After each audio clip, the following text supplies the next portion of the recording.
तैयारी स्टार्ट। महोदय, विधिवेत्ताओं ने इस अधिनियम की कमियों को बताया और कुछ मायनों में ब्रिटिश कानून से भिन्न होने के कारण यह उतना शक्तिशाली नहीं रहा। भारत में प्रदूषण निवारण के लिए अनेक प्राधिकरण और अधिकारी, अनेक प्रकार के नियंत्रण और अलग अलग कानून एक समस्या है जिससे कानून कमजोर पड़ जाता है और उसका प्रभाव कम हो जाता है। इसके अलावा जो लोग प्रदूषण के शिकार होते हैं वे प्रदूषण नियंत्रण मंडल की स्वीकृति के बिना सीधे न्यायालय में नहीं जा सकते।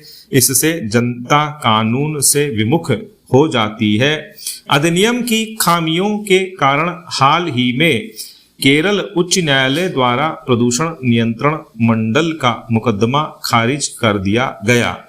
जल अधिनियम 1974 के अनुरूप वायु प्रदूषण निवारण एवं नियंत्रण अधिनियम 1981 तैयार किया गया। खेद है कि अधिनियम का प्रारूप तैयार करने वालों और विधायकों ने इसके लिए समाजवादी राष्ट्रों के व्यापक पर्यावरणीय कानूनों की सहायता नहीं ली।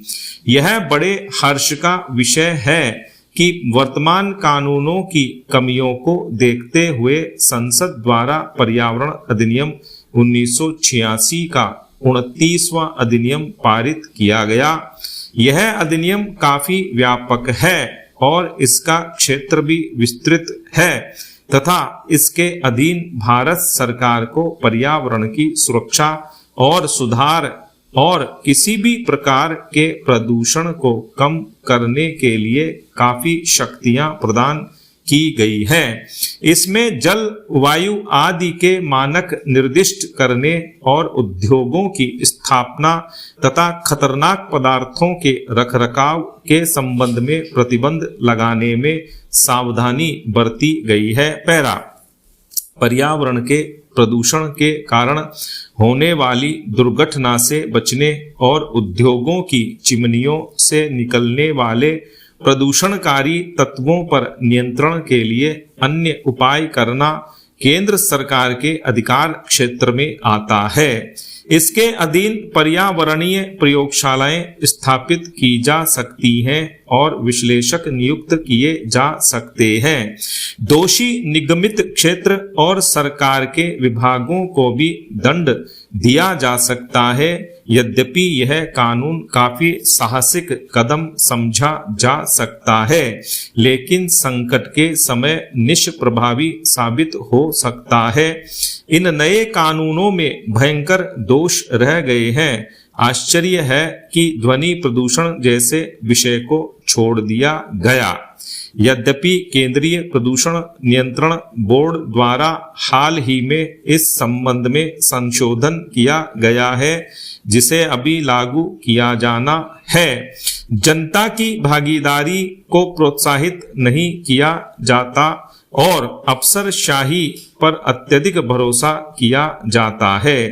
कारोबार की स्वतंत्रता पर समुचित प्रतिबंध लगाए गए हैं और पर्यावरण सुरक्षा के कारण खतरनाक उद्योगों को नियंत्रित या मनाही की जा सकती है।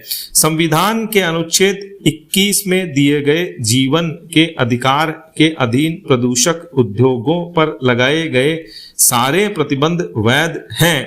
बहुमूल्य प्राकृतिक संपदा को नष्ट होने या क्षति से बचाने के लिए अनुच्छेद 39 के अधीन राज्य द्वारा औद्योगिक और कृषि कार्यों पर प्रतिबंध लगाया जा सकता है।